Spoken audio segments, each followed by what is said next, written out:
Of all the animals in the world, there are some that really stand out. That we think are special. We find them undeniably, almost unbearably cute. Millions of us watch these animals online. But behind every feature we love so much, that big round head, surprising sounds, super cool, or those wide eyes, is a secret survival strategy. I'm Gordon Buchanan. I've filmed our favourite animals all over the world. Now, I want to discover the hidden biology of these animal superstars. Why this sweet face hides a deadly secret. Why hummingbirds snore. And penguins waddle. Behind every appealing animal is an incredible story. And I'm going to reveal their secrets.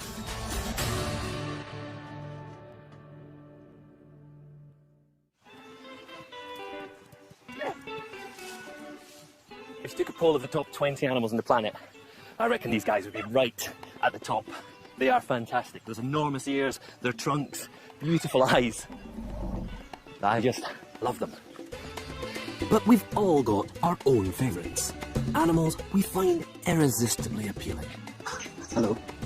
How are you doing? Sometimes we fall for the sounds they make. Is that an invitation for me to tickle you? It is. It is. Others move in ways that delight us. But often, it's simply the way an animal looks that makes it so compelling. And they don't come much better looking than the iconic giant panda. Famous as a symbol for conservation and for its sneeze. Maybe you were one of the 200 million people that watched this online. Our monochrome love affair began in the 1970s, when China gave the first pandas to the Smithsonian Zoo. And just last year, their newest baby had over 2 million visitors, all desperate to get a glimpse. I've come to meet the little crowd pleaser. Hello, Bao. You really are the most adorable panda in the world. Pandas really have to be one of the most recognisable animals on the planet, and arguably one of the best loved. They are an extraordinarily good-looking animal. Now, pandas aren't the biggest of bears. If you want overall size, you have to look at brown bears or polar bears. But look at the size of that head. It is much bigger, much rounder than that of any other bear. And it's that beautiful big face that really stops them looking like a predator. Makes them look less threatening. When you look into the face of a panda, you don't feel any threat at all.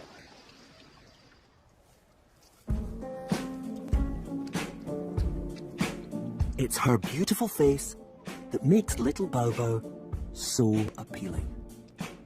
But why is it proportionately so much bigger and rounder than other bear cubs? Pandas are classed as carnivores. They have the teeth and claws of meat eaters, but they don't act like carnivores. Around 5 million years ago, pandas actually lost the taste for meat. They switched to the food source that was most abundant. A sensible choice, you'd think, except a stick of bamboo has barely any calories, especially compared with a hunk of red meat.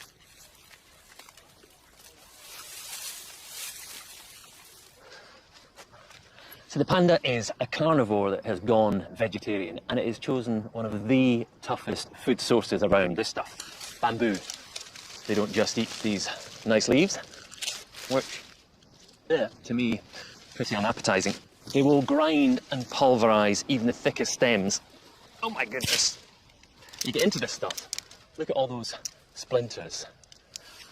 A bear like the highly carnivorous polar bear can survive for days and days on a single kill, but for a panda to get enough calories to survive just eating this, they have to eat for, wait for this, 16 hours a day.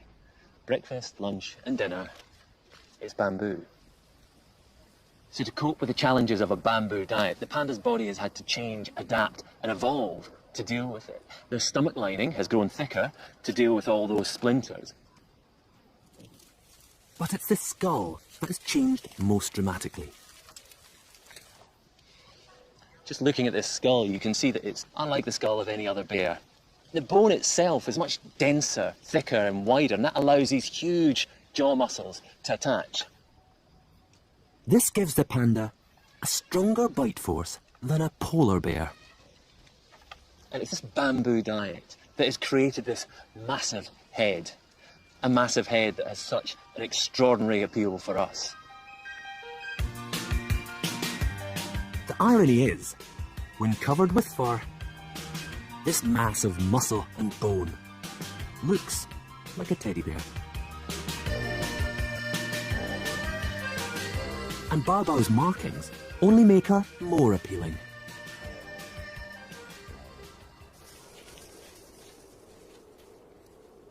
In the wild, the eye-catching black and white actually breaks up the panda's silhouette in the snowy forest and makes the eyes look bigger, more threatening to rivals and predators. But the illusion has the complete opposite effect on us. So why have we fallen for these oversized features? Well, bizarrely, it's all down to our own biology.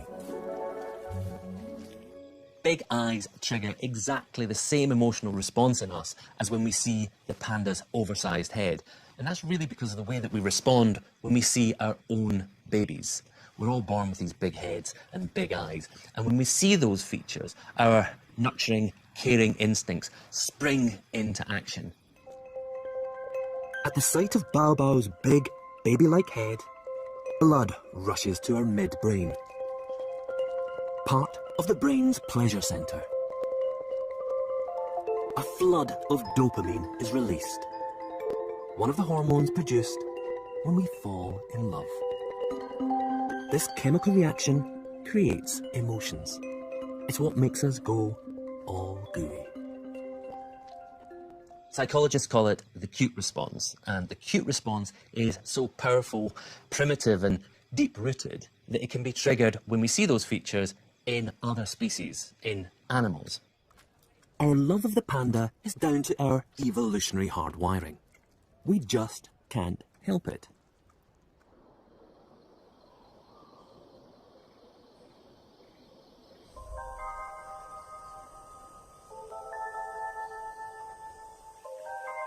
The power of the cute response was perfectly demonstrated a few years ago, when a funny little creature grabbed global attention.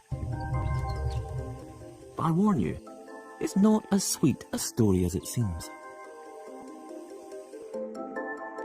A video of a ticklish slow loris took the internet by storm.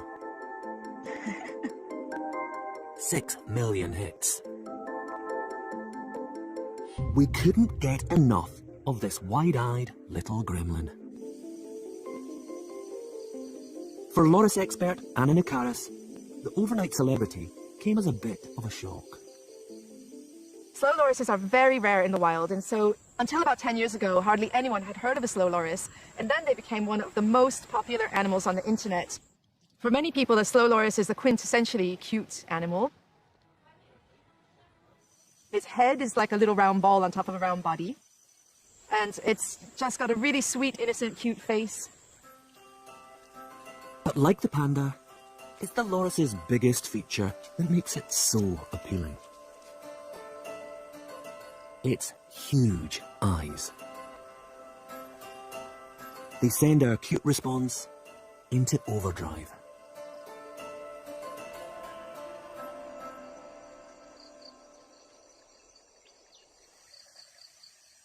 But it's in the wild that the true purpose of those incredible eyes and the dark side of the sweet little loris is revealed. Lorises are nocturnal. In the dark, their huge pupils dilate wide. This allows all available light to pass straight into the eye. It gives them excellent vision, even in the faintest of starlight, which they use to stalk and catch prey.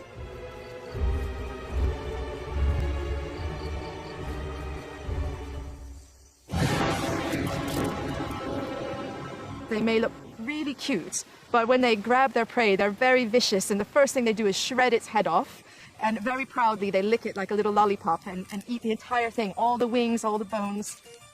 And their appetite isn't limited to insects. This loris has set its sights on a roosting bird.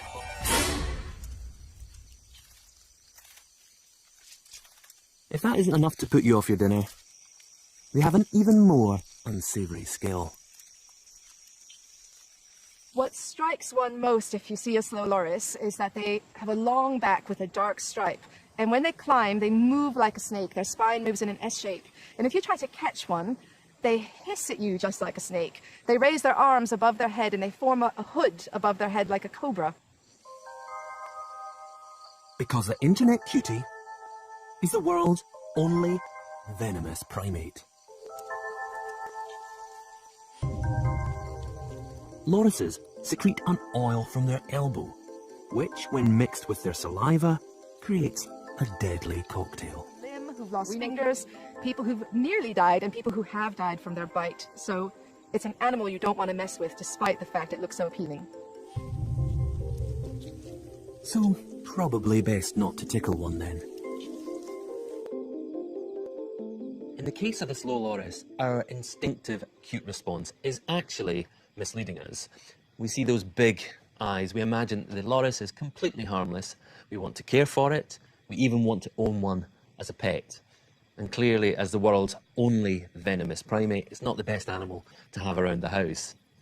It's illegal to buy lorises, but the demand is so high caused by these videos that lorises have become extinct in many of their jungle habitats. It's a cautionary tale that cute can be a curse.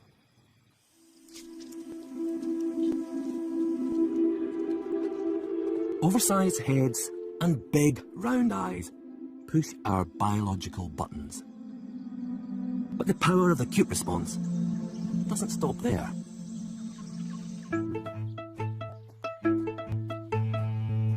I'm on my way to meet another animal favourite that proves that almost any feature can be a trigger, as long as it's big enough.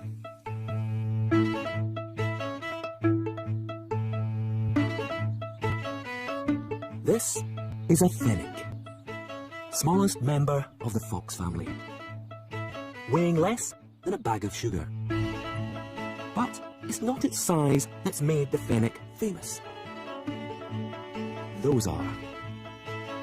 This little guy has the largest ear-to-body ratio of any carnivore. Have a look at those ears. They are phenomenal. Completely oversized. Don't get me wrong, I'm a big fan of all foxes, but those ears really are extra special. Hello. How you doing? You see as he's standing there, the ears are constantly rotating, twitching, just drinking up every single sound. He's showing off his specialist skill. And fennec foxes are incredibly sweet looking, but they're also a very efficient hunter. And those ears are the tools of their trade.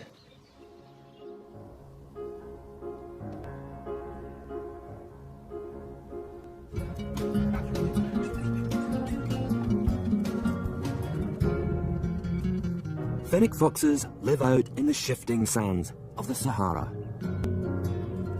In miles of open desert, finding anything to eat can be difficult.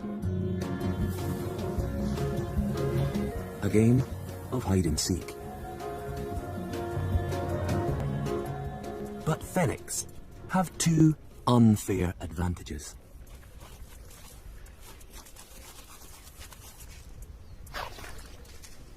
Those huge ears act like amplifiers. They gather all the sound and channel it towards the inner ear. Their hearing is so pin sharp, you can hear things that I can't hear. And it's said that they can hear a mouse's heartbeat underneath the sand. Yeah, quite incredible. Okay, perhaps you might expect excellent hearing from a set of ears that big. But they have another, even more specialised role. It's not unusual for the temperature to reach 50 degrees in the Sahara. Too hot for most small mammals. But the fennec fox is different, aren't you? You can actually see when I hold him against the light, you can see the blood vessels through his ear. The skin is so thin that the heat from the blood is lost into the air. And this cooling of the blood, it allows him to keep his core temperature at a safe level. It's what keeps him alive. So in fact, each ear is a radiator, which is a critical survival tool for this fantastic desert-dwelling animal.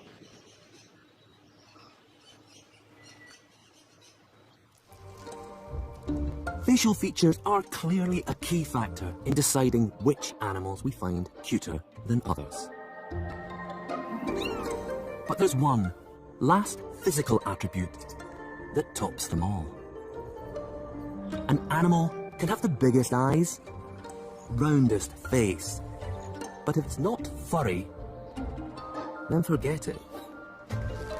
The word fluffy gets over 20,000 hits on search engines every week. The furrier the animal, the better. Which brings me to America's west coast.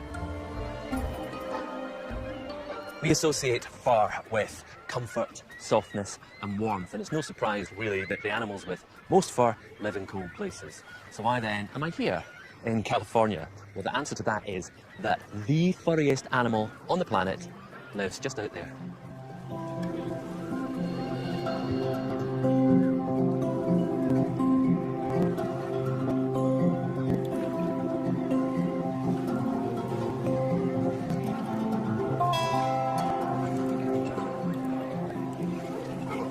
Whoa! Okay, there we go. Just in front of me, I can see the faces of what I'm after. Sea otters. They have to be the most charming animal on the water. I mean, just look at them. That lovely round face, long whiskers. That one's looking a bit slick with all the water. There's another one that's fluffing itself up a bit. I've got round about 5 million hairs on my body. A sea otter has up to 800 million hairs on its body. That's round about 1 million hairs per every square inch. That is an astonishing amount of hair, and that's what makes sea otters the furriest animal on the planet.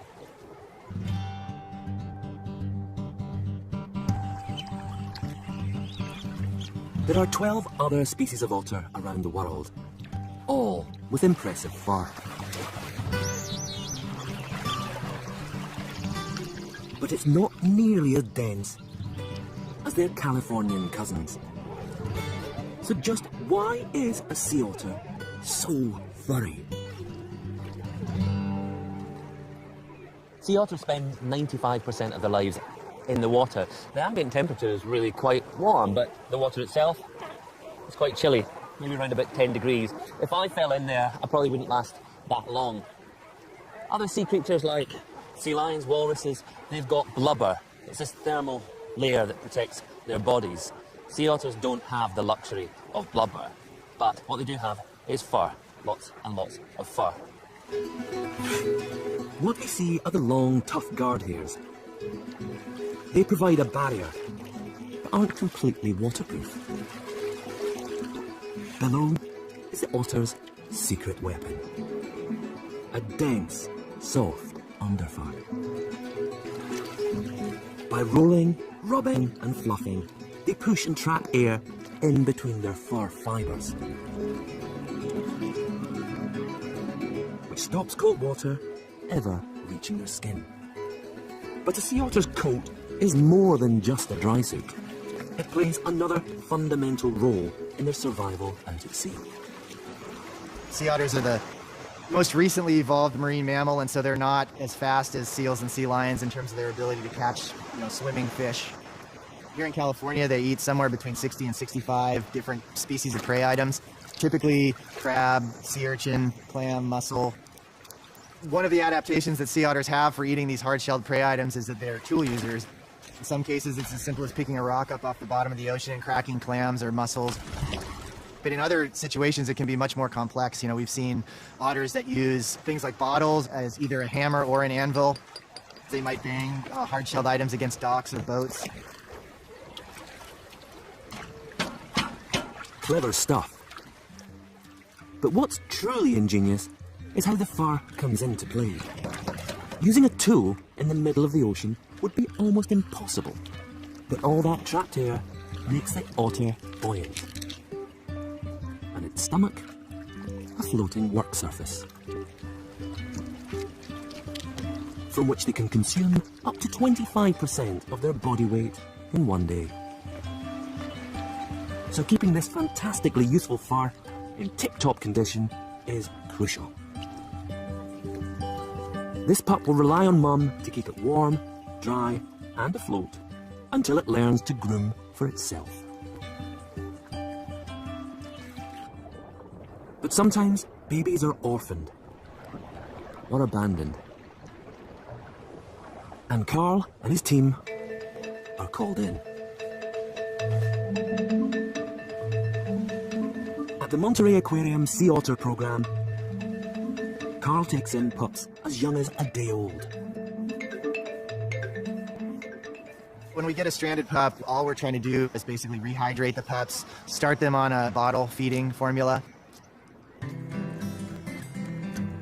I should probably explain Carl's get-up. It isn't safety gear. This pup is about as dangerous as he looks. The mask stops the pup thinking Carl is his mother. If he's going to make it in the wild, then it's best he doesn't get too attached. To mimic the care that a pup would get from mum, Carl and his team run an otter salon. We start out with big, broad towels to essentially absorb most of the water. And once the fur is sufficiently dry, we'll start incorporating brushes. The brushes then allow us to separate the fur and get the airflow down into the underfur. It might take 10 or 15 minutes at a time. That would be one grooming session. And we're doing this continuously throughout a 24-hour period with the pups. It's a tough job, Carl, but someone's got to do it. Their fur is so dense that they essentially float like little corks at the surface of the water, and the water itself is not actually contacting the skin.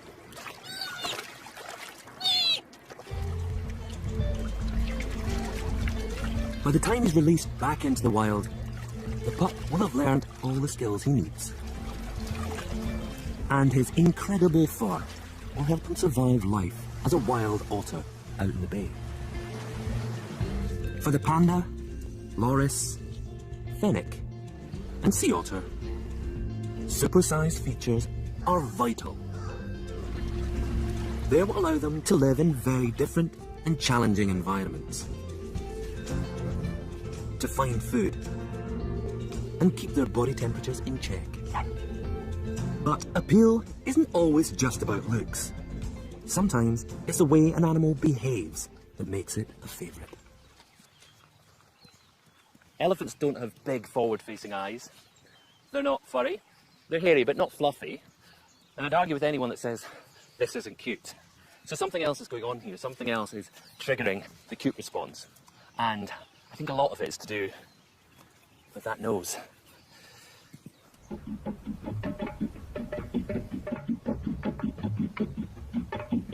Like any newborn, the first few months of an elephant's life are a steep learning curve. Walking is tricky enough. But the extra appendage is even harder to get the hang of. Elephants are born with short, stubby trunks, but they elongate rapidly over the first few weeks. Mastering the movement can be a minefield.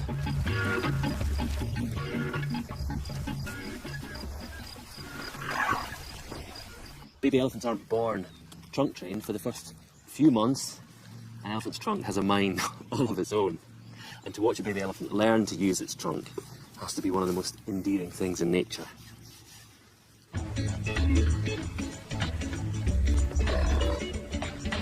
So why is a trunk so hard to get to grips with? Although we find the clumsiness endearing, for the elephant, this period of development is fundamental to their survival. Because the trunk isn't just any old nose. Elephants don't just use it to smell. It's a straw, a hose, a snorkel, and utensil.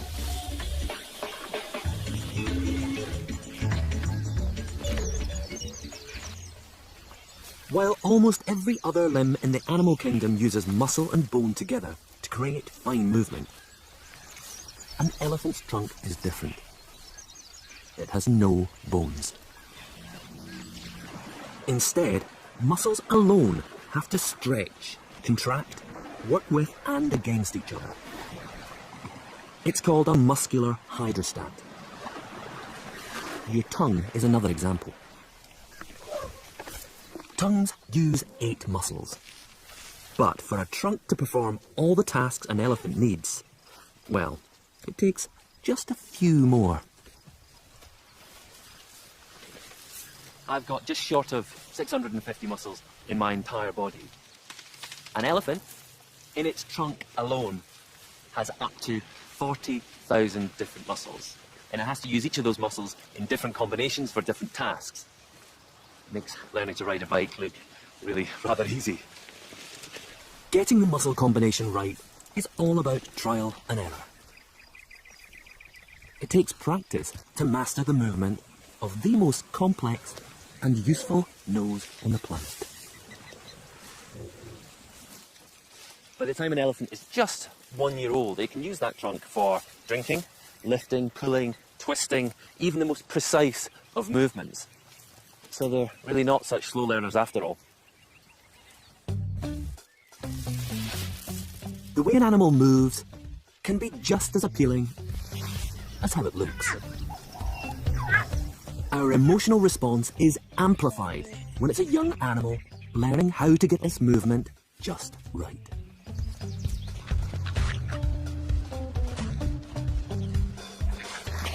Clumsiness in babies of all species is another major trigger of the cute response.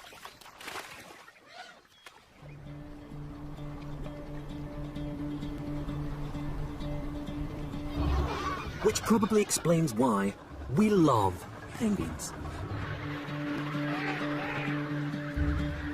That wonderful waddle from side to side makes a penguin look just like a toddling baby.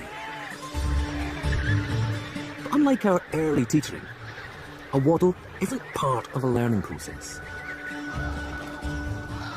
It isn't refined or finessed. A chip remains Chaplin-esque through to adulthood.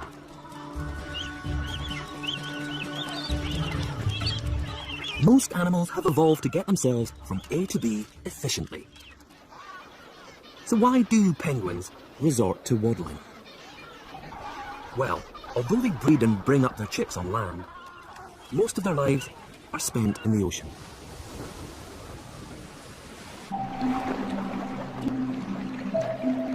Underwater, they are transformed. Penguins are highly adapted to live in the water. They have that torpedo-like shape that means they can swim very fast, and they actually really fly underwater. Their chest muscles are very large to drive their wings. Their legs are very short, sort of tucked away at the back. They act as rudders. They can reach bursts of 25 miles an hour, which compared to, say, an Olympic swimmer, it's about 6 maximum speed, so they're very agile. Emperor penguins, the largest penguins, can hold their breath for over half an hour and can reach depths of half a kilometre.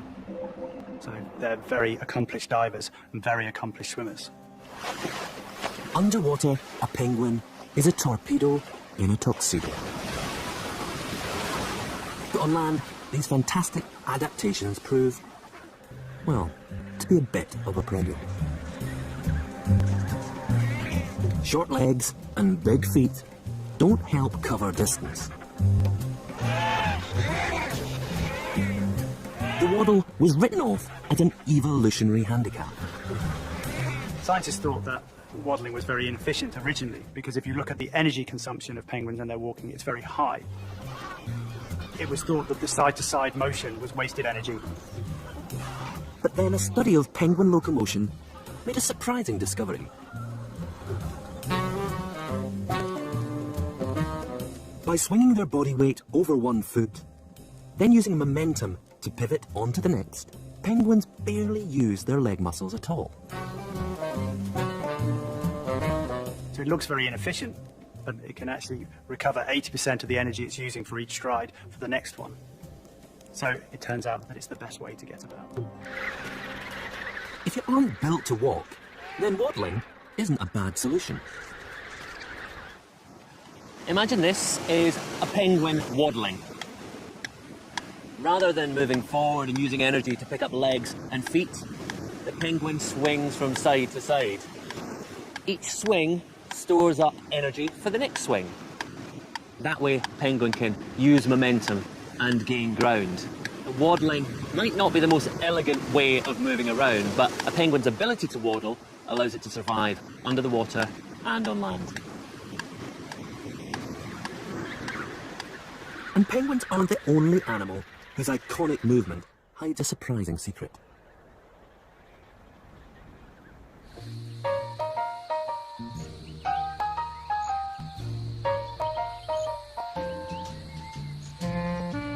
Although summer days in the outback can soar past 50 degrees, you'll never see a hot and bothered looking koala.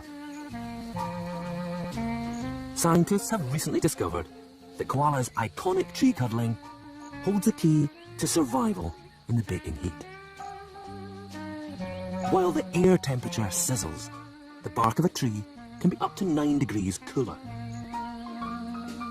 By pressing the thinner fur of their bellies against the bark, a koala can lose some excess heat and keep its core temperature in check.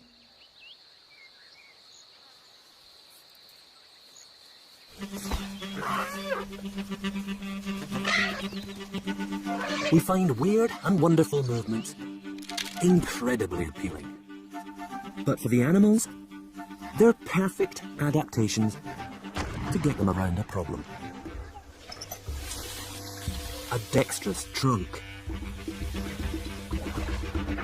a comic waddle, or a cuddle is key to success. But it's not just visual clues that trigger our acute response. Sounds can be just as powerful. This is Eli. He's a 5-year-old chimpanzee, and it is incredibly easy to see why our species has such a strong affinity for his species. I mean, look, we could be brothers. Well, brothers from another mother.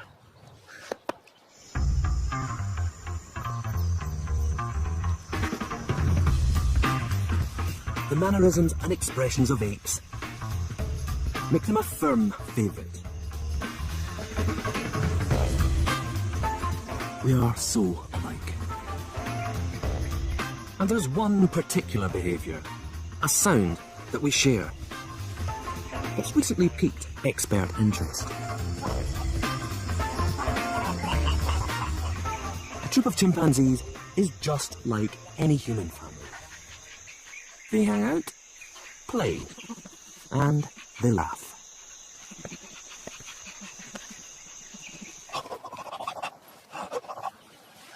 Eli is still a child, and like any child, he shows his enjoyment and his personality through laughter. You tickly. You tickly. You are. You get the right spot. He really, really enjoys it. Look at you. Look at that face. That's good. I've got you. See? It's really infectious. You see Eli laughing and it makes you want to laugh. And recently, scientists started to take laughter seriously,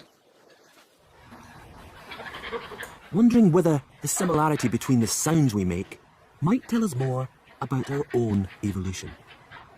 We were interested whether we share emotion behaviors with apes, and there were some very interesting cues that indicated that laughter may have deep biological roots. In the name of science, Marina started tickling. She collected footage from chimps, orangutans, and gorillas. We recorded these sounds and used then these sounds in order to conduct a systematic acoustic analysis. When Marina gathered all the giggles together, a pattern began to emerge. The apes furthest away from us on the evolutionary tree, orangutans and gorillas, made a very simple sound when tickled. But tickling our closer cousins, chimps, produced a more complex laugh sound. Due to this matching, we could conclude that these vocalizations that we examined were laugh vocalizations, and that apes produce laughter, and that laughter is at least 13 to 16 million years old. Bonobos, who are the most similar to us genetically, also had the most human-like laugh. Marina's findings show that laughter has evolved with us. You can see when Eli laughs, he laughs like this. So he's using his outward breath and his inward breath.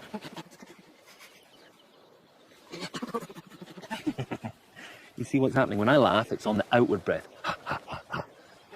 And that's something that we do subconsciously, but it's because we can control our breathing, and it's our human ability to control our breathing that has led us to develop speech. So isn't it fantastic to think that we might have laughter to thank for that? You agree? It is fantastic. We find a chimp's laughter so appealing because we recognize it. It's a sound we associate with pleasure. But sometimes more unexpected sounds grab our attention. Like this desert rain frog. Squeaking viral sensation. 11 million hits and counting. It sounds like a dog toy. But actually, this is the sonorous war cry of a very angry frog. Ferocious. And there's another animal who became an internet celebrity by making an even more surprising sound. A scientist in Peru captured this, escaping from the tiny body of a sleeping hummingbird.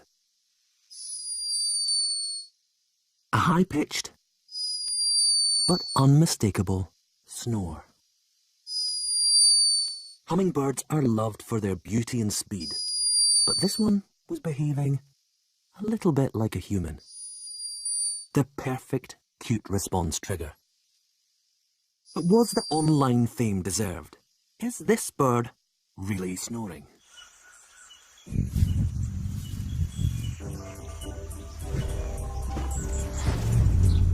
Even before the snore, hummingbirds fascinated scientists.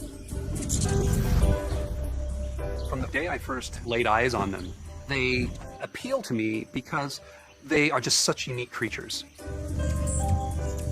They are the only true species of bird that actually can hover for sustained amounts of time. The smallest species will flap their wings about 60 times a second. Try to move your arm that fast, it's pretty difficult. The smallest hummingbirds weigh as little as 2 grams. which is less than a paperclip. This rapid movement is a lot to ask for such a tiny body.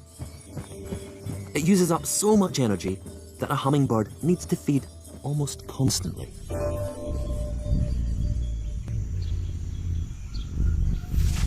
A sugar-rich hit of nectar every 15 minutes. During the day, regularly sipping nectar gives a hummingbird enough energy to survive. But they can't do this for a full 24 hours. They need rest.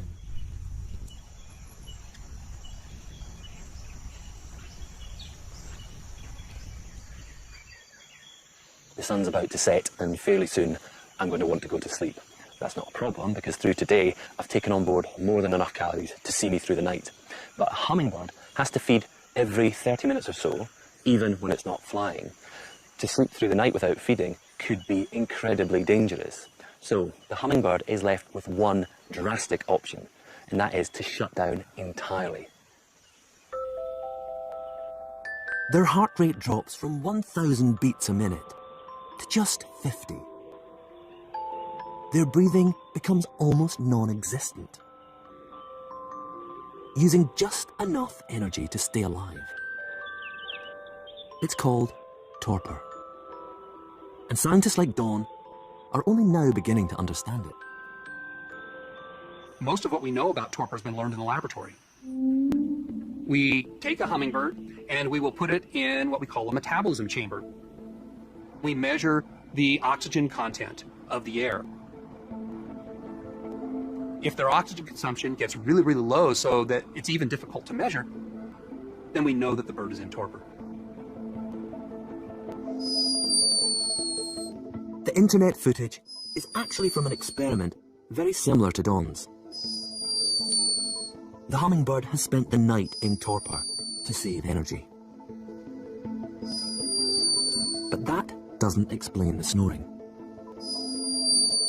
Sleep and torpor are very different. When we go to sleep, our lungs are still working, our hearts are still beating away, and we can wake up really quite quickly. But for a hummingbird to come round from torpor, it has to kickstart its entire body. It has to get its breathing and its heart rate back up to speed. Which is exactly what this hummingbird's doing. The sound is actually a byproduct of them gasping for oxygen, much like air rushing across, say, vocal cords would. Coming to with a snore of sorts. The very sweet side effect of a fascinating survival strategy.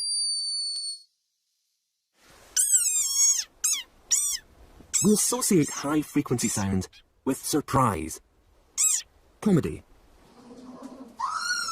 And coming from such unexpected animals, they're pretty funny.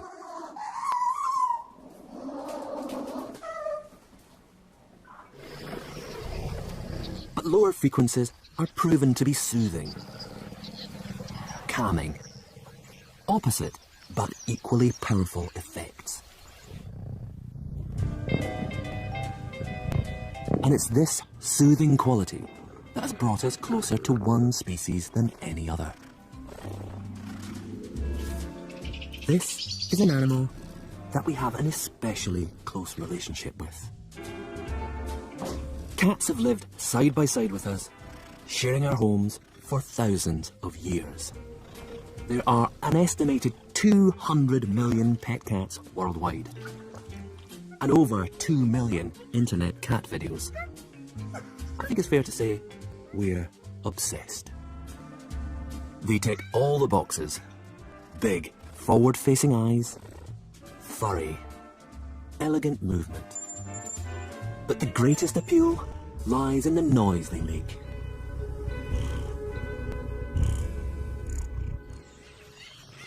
I'm not much of a pet cat person. Sahara here is much more my kind of feline.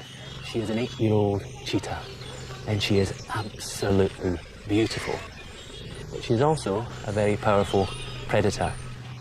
So I wouldn't quite want her sitting up on my lap, but just like a domestic cat, she also purrs. Purring is a way of communicating. It's a way of a cheetah saying, I'm okay, I'm relaxed. And they do it when they're grooming, and they do it when they're with their cubs.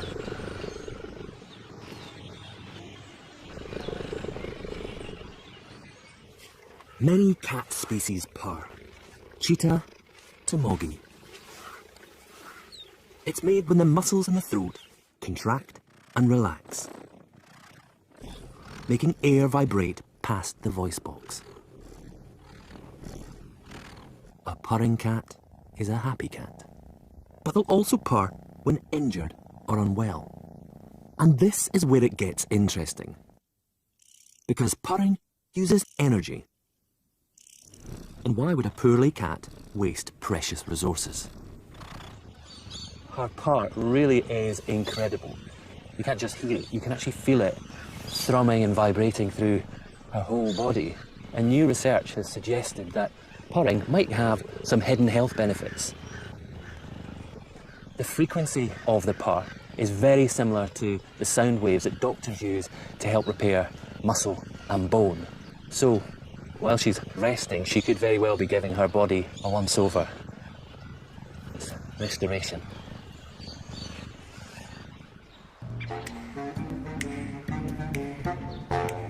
But unfortunately for us, a purr is not all positive.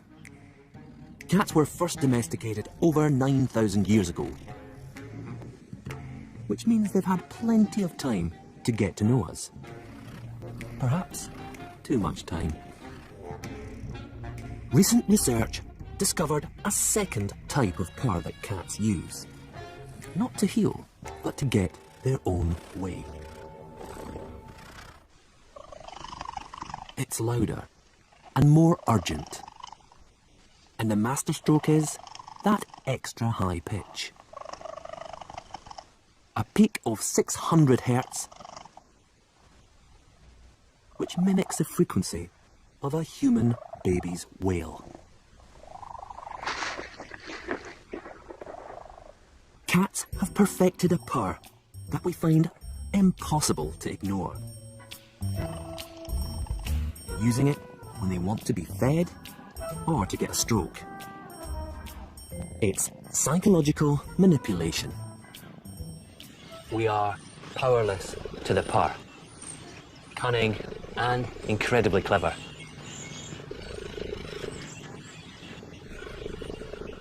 Whether it's a soothing purr, a massive head, or a sweet little snore, the reasons we love certain animals are as diverse and different as the animals themselves. Every comic movement, oversized feature, and wonderful sound tells a story of evolution and survival. Extraordinary lives need extraordinary features. It's what makes these animals successful. But the way that we are drawn to them, our cute response, really is just a bizarre accident of our biology. The way they look, the way they sound, the way they behave, their biology. That's what's really interesting.